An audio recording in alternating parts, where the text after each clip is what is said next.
Zaman dahulu kala, ada sepasang suami istri yang miskin sedang mencari nafkah berkeliling di negara antah berantah.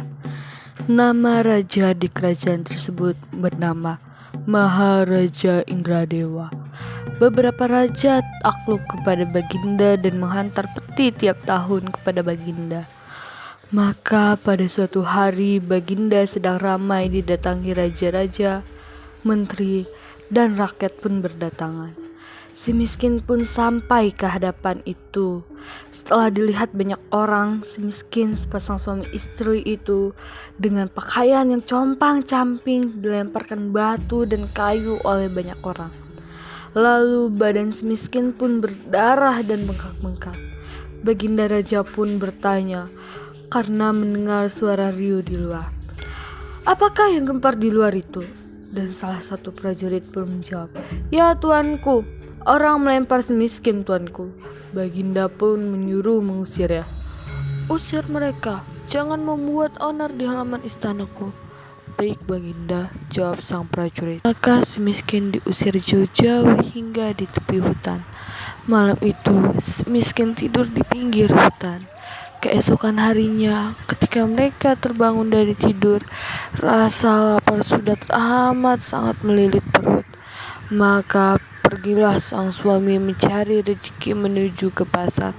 Akan tetapi, begitu ia sampai di pasar dan orang-orang melihatnya, segera ia dihadang dengan lontaran batu. Bahkan ada yang memukulnya dengan kayu. Sampai akhirnya di dalam tumpukan sampah itu ia menemukan ketupat basi dan sekerat tebu. Cepat-cepat ia pergi kembali ke hutan menemui istrinya. Lalu dimakannya ketupat basi yang hanya sebiji itu berduaan. Ketika ketupat habis, segera dimakannya sekerat tebu. Hari berganti hari, minggu berganti minggu, dan bulan berganti bulan. Waktu terus berjalan. Sudah menjadi kehendak yang maha kuasa, istri semiskin hamil 3 bulan. Sehari-hari ia menangis ingin makan buah mangga yang ada di taman raja. Ia merengek-rengek kepada suaminya agar mau mengambil buah mangga itu. Tentu saja miskin jadi bingung tiada terkira. Maka sang suami berkata, "Ayolah istriku, apa engkau hendak membunuhku? Permintaanmu sungguh tak masuk di akal. Bukankah kau tahu, jangankan mendekati istana raja, mendekati rumah orang-orang di kampung saja kita sudah diusir, dilempari batu dan kayu." Setelah mendengar perkataan itu, si istri makin sedih hatinya, makin menjadi rengek tangisnya. Si miskin merasa langsa mendengar tangis istrinya. Hatinya serasa disayat sembilu. Dalam hati sang suami, ia bertekad untuk tak akan mengecewakan istrinya. Demi anak yang ada di dalam kandungan istrinya, ia rela berkorban apa saja, nyawa sekalipun. Maka dia berkata kepada istrinya, "Diamlah istriku, jangan menangis lagi. Sekarang juga aku akan pergi untuk mendapatkan buah mangga itu." Sang istri pun tidak menangis lagi. Si miskin segera pergi, bukan ke taman raja, melainkan ia malah pergi ke pasar. Sesampai di kedai yang menjual buah mangga, ia berhenti ragu-ragu, hendak meminta, takut diusir dan disambit batu ataupun dipukul kayu. Di depan kedai, ia hanya berdiri mematung dengan wajah bingung. Melihat ada orang miskin berdiri di depan kedainya dengan wajah bingung, pemilik kedai keluar dan berkata, "Hai orang miskin, mau apa kamu berdiri di depan kedaiku?" Dengan hati ragu, setengah takut, si miskin menyahut, "Ampun Tuan, saya ini memang orang miskin. Saya mohon belas kasih Tuan apabila diperkenankan saya ingin meminta buah mangga yang sudah terbuang itu, barang sebiji saja."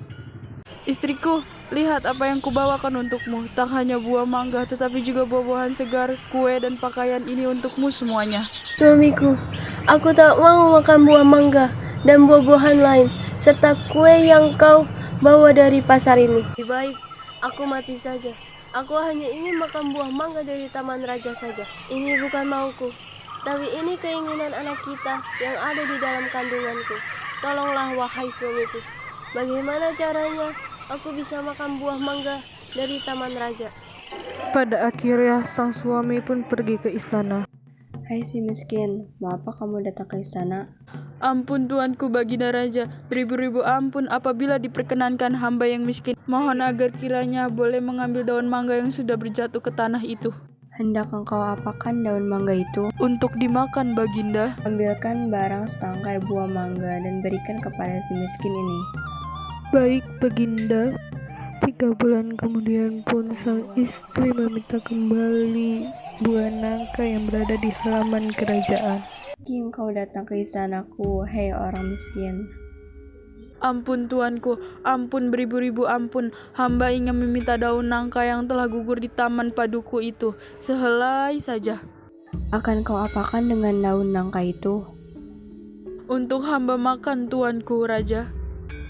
Prajurit, ambilkanlah setangkai buah nangka itu. Baik baginda, akan segera saya ambilkan untuk dia. Sang istri mengandung, dan puncak kebahagiaan hidup itu terjadi tak kala rembulan purnama di langit malam. Istri si miskin melahirkan seorang bayi lelaki yang tampan, sehat, dan elok rupanya. Anak tersebut diberi nama Marakarma, yang artinya anak di dalam penderitaan. Pada akhirnya si miskin pun mendirikan kerajaan yang bernama Puspasari.